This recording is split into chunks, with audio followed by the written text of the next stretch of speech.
Hello everyone and welcome back to another edition of West Ham Fan TV on the social, our interactive social media show where we answer questions sent in by you the viewers. As you can see, after a long absence from the show, I've got Scott with me. Oh mate. Cheers mate. I'm back. Good. Yeah. Glad to have you back mate. Glad to be back. I know. Been a long time. Dive straight in? Yeah mate, crack on. Get you back in practice, yeah? Yeah. Right, first one is from Josh Wilkie, at Josh Wilkie 93. Would you be happy with Backer signing despite him wanting a better option? The way things are going at the minute, we don't seem to have a backup option. No, so, but I'd rather sign someone who wants to play with us, not someone who's looking around for something better. We didn't sign Vardy because they said he was only interested in the money. Every other target's gone somewhere else. It's a tough one. We need a striker. Yeah. So do we go with him because he's the only one available? Or do we say, jog on, mate, because you're not interested, don't bother? Yeah, I mean, it's feeling like I know he's professional footballer and that, and should be professional pride, like no matter who you're playing for. Exactly. But, you know, if you're already just making it clear that you're looking for another option, then I'd rather have someone who really wants to sign for the club. Exactly. I'd rather have someone who wants to play. Yeah, you know. Yeah. Well, this one's two here from Joe at Josie Frame 94. First one is, do the club need to keep their transfer business quiet? Transfer targets are always way too exposed to the media. Now, I'm a little bit, because I'm quite a bit older than you lot, as you do like to point out at every opportunity. I used you to like finding new information at our Telegram. Yeah, we know. Carrier pigeon. Yes. No, but I just like when you didn't know you'd sign a player until literally you see a picture of them holding the shirt. Because now with like social media, everything's 24 hours, and every rumour and is out there. And you want other clubs get interested. It bumps prices up. Yeah, I'd rather we keep our cards close to our chest. You know, don't announce anything, don't do anything until the deal's done. You know, and it's out there, and the guy signed the contract. But on the other hand, as soon as the guy signed the contract, tell us. Don't hold it in your back pocket because you're hoping something else pops up. Just tell us straight away. Yeah. You know, like the situation with Gökhan Toure, he was signed, sealed, delivered, and then they hold on to it for a week. Yeah. You know, just get it out and done. Next one from Joe. Do our owners need to stop haggling and start paying up when signing? Too many deals have fell through over the years. I mean, when you think before they took over the money that we were throwing about and look what nearly happened now, I'm in a way I'm glad we've got owners who are. At the end of the day, they're businessmen, right? The situation they were in when they took the club over, the situation we were in, when they took the club over, like you said, we were throwing money at water. Yeah, at the time, pretty much. Yeah. Anyone who wanted a deal come to us. What the thing is, you had Lundberg, who was at the end of his career, and he was on $80,000 a week. Yeah, but he couldn't even play every week. Yeah, but that was our medical staff went up to the thing because he went to America, realised he had a cracked hip, and then went on to play for a while. You know, but we want them to be businessmen. We want them to haggle. We want them to get the best deal for the club. But it's like with the Sacco incident 2 seasons ago when it was all done, dusted, agreed with the clubs, agreed with the player, and then it was, oh no, we want to loan you for a season. Now, once the deal's done, stick to the deal you've put in place. Because it nearly scuppered. Yeah, exactly. I'm glad, as I said, with the Vardy thing, Sullivan come out and said he looked into his eyes and he could see he was only interested in the money. Yeah. And fine. That's good businessman in my mind. That keeps the club where we want the club to be. Yeah. But sometimes don't haggle, just get the deal done. Especially if you know there's other clubs sniffing around. Yeah, it's particularly for the bigger name signings, because other clubs will just step in and snap them up. So that's it. Right, this one's from at Albert Brooks 123. What's your favourite chant of all time, or chants? One of my favourites was the Ludo one.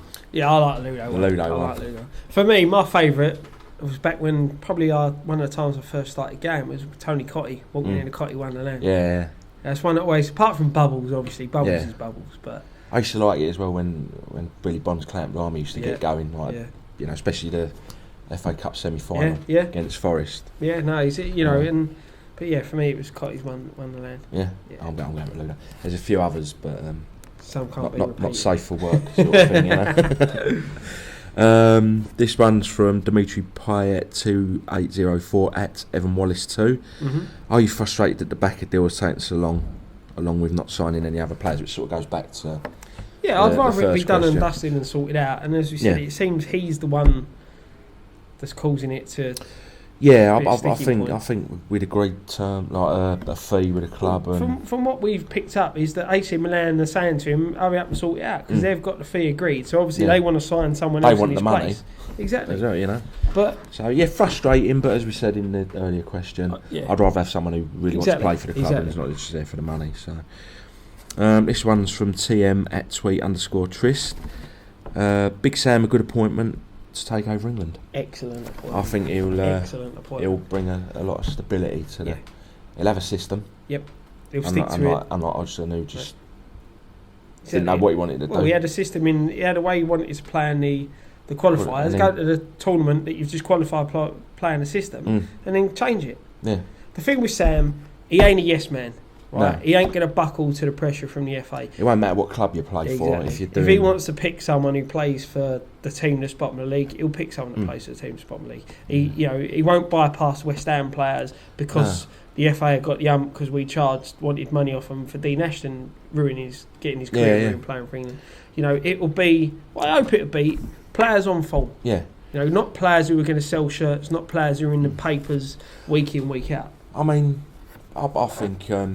I think Shawcross had a good season with Stoke this year, but he was never going to get a look in. Of course not. Because he plays for Stoke. Yeah, but that's it. Like Carroll, Cresswell, Noble, Antonio. Exactly. Even pundits were saying, like during the tournament, they're crying out for Antonio. Exactly. Drinkwater from Leicester. It's not. I know we're biased because we're West Ham fans and we're going to pick on our four players. For me, Antonio not going. The form that guy was in was criminal, especially when you see the likes of Sterling and how poor he was. But I mean, look, Kane and Vardy, our two top scorers in the Premier League, and they're out on the wing, or not on at all. And that's what I mean. That is what you won't see from Sam. A winger, a player, winger, a forward, a player, forward. Yeah, but he might not play the winger on the correct wing. No, because he likes his wings to cut inside. People say the football's crap. Last time I was entertained watching England was when we beat Germany 5-1. And then before that it was Euro 96. Yeah. So France 98 we had a good side as well. Yeah, we had a good side, but it wasn't that entertaining. So, It's from Sheriff the Bastard. I love that name. It's great name. That's a great name. As David Sullivan shot himself in the nuts telling the media how much money we're willing to spend on a striker? I think so. In some respects, yeah, because you don't show your hand. You're going to go poker, you don't show your hand before you're going to. No, because things, once I know how much money you got to spend, they just keep bumping the price up. Yeah, exactly. And you get the Chelsea effect, didn't you? When Chelsea first got their money and a team were after a player, as soon as they heard that Chelsea were involved, bumps 10 million. Exactly. You got to keep quiet. So yeah, rather they get a bit quiet. Yeah. There you go. Right, next one's from at the Alex PB. Do you think the club owner's activity on social media is a good thing or a bad thing? Sometimes it's a good thing because obviously it involves the fans with what's going on. But as I said, when it comes to signings, things like that, you need the official statements. I'd rather have the official club announce it instead of having, the owner's sons announce it all the time. And it gets a bit silly sometimes as well. As I said, going back to the Toure thing, the news gets broken by us a week before, or almost a week before, that they officially announce it, because they wanted to keep it quiet for some reason. It just when it's a done deal, just tell us it's a done deal, but do it through the club's Twitter, the club website. That's my, I might get slagged off for saying that, but that's how it should be. Yeah. Well said. Right, another one we got from that guy Demo. Do you think Reece Oxford moving to City would be correct choice for his career, or would be the correct choice for his career? Shall I say? All I can say to Oxford is look at Scott Sinclair. Yeah. The guy was in the England squad. He had the things the world at his feet. I mean, goes to Man City, sits on the bench and disappears. Yeah. I mean, he'll be on a lot of money, but he won't get any more first team football than he's getting with us. Exactly. Look, so. West Ham in Europa League, but so long as we qualify through that into the group stages. Even if we sign another striker, the squad we've got to rotate players. You look with Tompkins going to Palace, there's another space opening up. You've got Burke, you've got Oxford. They're going to play, they're going to get games, in Europa League. If he goes to City, what's he going to do? Yeah, he might earn an extra 20, 30 grand a year, but he's going to sit on the bench doing nothing. Yeah, play the odd League Cup game. If that's what he wants to do, fair enough. But I hope that he wants to play football. I think Slav will look after him. Exactly. He's going to get more chance with us. He should stick around. Right, next one's from @Jack Chatwin. Do you think Carroll will get a chance next season with the new signings? I think so. I think he'll be. What new signings? Striker-wise, do you know what I mean? Yeah, that's the thing. With all this hoo-ha with the strikers, we've got 2 young guys who do look good, but the system we play, and Bilic is a fan of Carroll. He'll be like a central part of his plan. So he's Carroll's going to play. Whether he starts every game again with the Europa League, the squad rotation. Andy Carroll smashed through many a defence in that Europa League. You know, he's the sort of forward that they don't see a lot of. Yeah, they won't get him in their domestic leagues, will they? So he's for me, he's got a big part to play this season. All right, next one's from Lewis Corney I'm class 93. Who would you rather see play next season, Burke or Oxford? For me, Oxford. Burke, sorry. Yeah, he had a good season last year. He had a great season with Bradford. Yeah. You know, he smashed that league up, and I want to see him. I think he's a perfect replacement for Tompkins, to be honest. Yeah. In my mind. I also got a mate who's a Bradford fan. He was raving about him, so I think he wanted to sign him. Next one's from George H. What would you do with Burke, Samuelson, and the young strikers? While we're in the Europa League, play them. Yeah. Give them games. You know, as I said, I think in that Europa League group stage, if you win your home games, the away games, you know, you can afford to sort of, if you slip up, you slip up. But playing them youngsters in that sort of tournament and them sort of games gives them so much experience. Yeah. So I'll try and get them out there to do that. Yeah, especially after what Samuelson last year. I think he's going to be and the thing is, you know, if it don't work out and we go out, then send them out on loan. Or if we get players in, send them out on loan. You know, so got to the end of August. They all look good. Samuelson, Burke, Oxford, the 2 new strikers, Fletcher and whoever the old, you know, they look good. So I'll try and play them when we can. Right, next one's from James Dunlop. What are the aims for the new season? For me, to match last season but have a cup final at least. I want to win a cup and push for top 6. Yeah. Same here. What we had last season, but with a cup final, what we should have had. Yeah. You know. And maybe a slightly better finish. You know, it was a finish that let us down. Yeah. But a little bit. But that's my aim. That's what I think our aim should be for this season. Yeah. This one's from Tyler West Ham. If we sign a decent striker, what would be the next position to strengthen?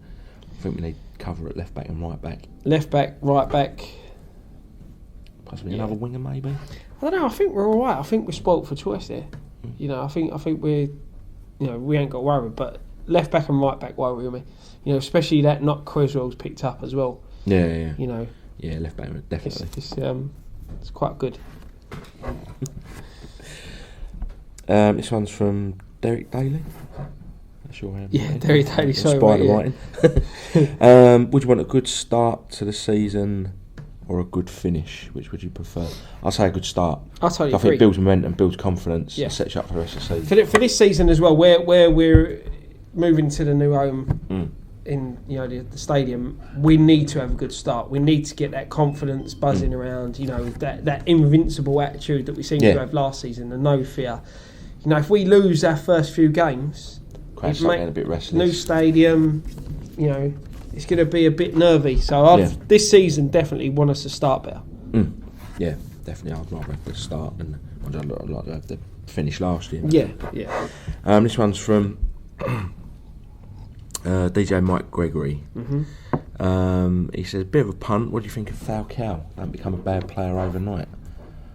But he hasn't done it. He didn't do it at Man U. Didn't do it at Man U. Didn't do it at Chelsea. Maybe he's just not cut out in the Premier League. If you can't do it at them clubs, you ain't going to do it at West Ham. You know, the guy's got to go.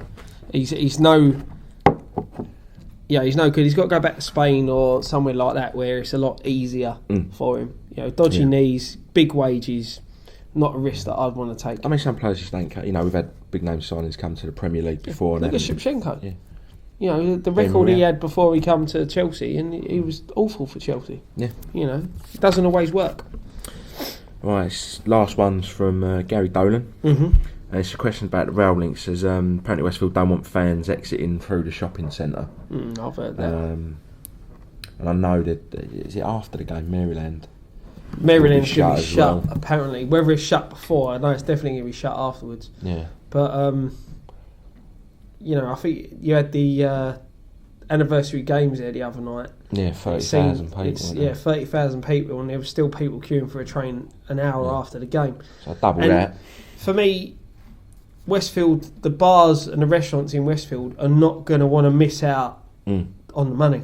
As much as you're going to get your hardcore West Ham fans who have been going for years, with the new stadium, you're going to get a lot of families going. And they'll make a day of it. They're going to want to go out for a meal afterwards or things like that. And the pubs and restaurants are not going to turn away. If they do, there's plenty of other pubs and restaurants outside. You see the pubs that we did in the guide. You've got your restaurants and bars in Westfield, but there's so many other pubs outside of Stratford. Central London as well. Exactly. So, they won't want to miss out on the money. That's how I look at it. Yeah. Do you want to do your bit? Right, as you can see, Graham's modelling Bobby Moore Legends t-shirt. I've got our Ogfather t-shirt on. Our new mugs, West Ham Academy. Head over to our store. All the links are going to be in the descriptions. The link's posted on Twitter and Facebook as well. And it's on the website. Just go to the website, click on the store. It's all there. Pop over. Nicky more, but Dan's put a lot of effort in as well. They worked really hard over the summer to get these out. The designs are really nice. So just go check them out and have a look. Yeah. And thanks for watching again this week. So put comments, your thoughts on any of the questions we've answered. Leave your questions below in the post on Twitter and the post on Facebook. With the hashtag WHFTV social. Also, we've got a special post-match pint that we've filmed coming out next weekend. So keep an eye out for that one. You won't be disappointed. Like I say, leave your comments and suggestions on the YouTube and Twitter and Facebook. One thing left to say: come on, you Lions.